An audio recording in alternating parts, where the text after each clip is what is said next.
जय माता दी साथियों, नवरात्रि के चौथे दिन की हार्दिक शुभकामनाएं। आज हम आपको सुनाने जा रहे हैं माँ दुर्गा के चौथे स्वरूप माँ कुष्मांडा की व्रत कथा। माँ कुष्मांडा को सृष्टि की आदिशक्ति माना जाता है। कहते हैं कि ब्रह्मांड की शुरुआत माँ की दिव्य मुस्कान से हुई थी। तो आइए जानते हैं उनकी पावन कथा। माँ कुष्मांडा का परिचय। माँ कुष्मांडा का नाम संस्कृत शब्द कुश यानी कुम्हड़ा और आंड यानी ब्रह्मांड से बना है। माँ कुष्मांडा को सृष्टि की जननी माना जाता है। प्राचीन मान्यताओं के अनुसार जब सृष्टि में अंधकार और शून्यता थी, तब माँ कुष्मांडा ने अपनी मंद और मधुर मुस्कान से ब्रह्मांड का सृजन किया। इसलिए उन्हें आदिशक्ति, सृष्टि की जननी और अष्टभुजा देवी भी कहा जाता है। उनका तेज करोड़ों सूर्यों के समान दैदीप्यमान है।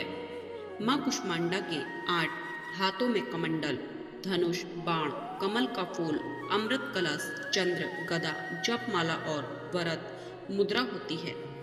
इनकी सवारी सिंह है। माँ कुष्मांडा का वास सूर्य मंडल में माना जाता है, इसलिए इन्हें सूर्य की शक्ति का रूप भी कहा जाता है। इनकी पूजा से भक्तों को आयु, यश, बल, स्वास्थ्य और समृद्धि मिलती है। माँ कुष्मांडा की व्रत कथा बहुत प्राचीन काल की बात है, जब ब्रह्मांड में न प्रकाश था न जीवन का कोई अस्तित्व।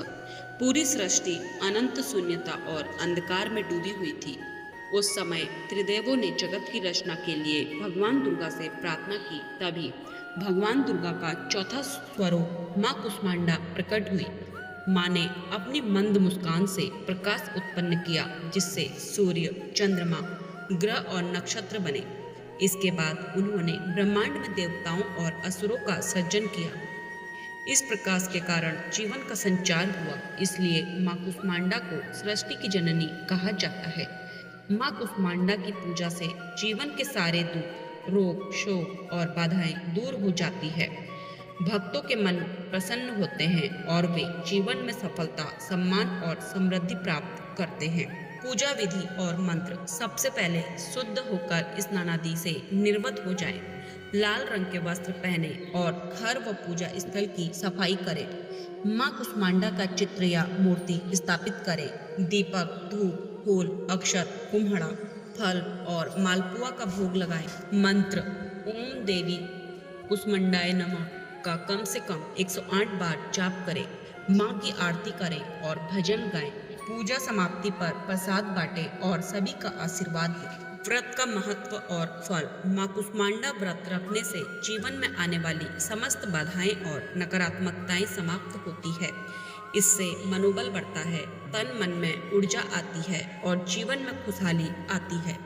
उनकी कृपा से रोग व्याधि से मुक्ति मिलती है और कार्य सिद्धि होती है। जो कोई भी श्रद्धा और समर्पण के साथ यह व्रत करता है, उसे माँ शीघ्र आशीर्वाद देती है। दोस्तों, माँ कुष्मांडा की यह पूर्ण व्रत कथा और पूजा विधि आपके लिए बेहद लाभप्रद सिद्ध होगी। यदि अपनी श्रद्धा से यह व्रत करें तो माँ की कृपा आप पर सदैव बनी रहेगी। माँ कुष्मांडा हमें यह संदेश देती है कि मुस्कान से हर कठिनाई को हराया जा सकता है। जिस प्रकार माँ ने अपनी मुस्कान से पूरे ब्रह्मांड का अंधकार मिटा दिया, उसी प्रकार हमें भी अपने जीवन के अंधकार को सकारात्मक सोच और भक्ति से दूर करना चाहिए। अगर यह वीडियो अच्छा लगा हो तो कृपया लाइक करें, चैनल को सब्सक्राइब करें। माँ कुष्मांडा आप सब पर अपनी कृपा दृष्टि बनाए रखें। जय माता दी।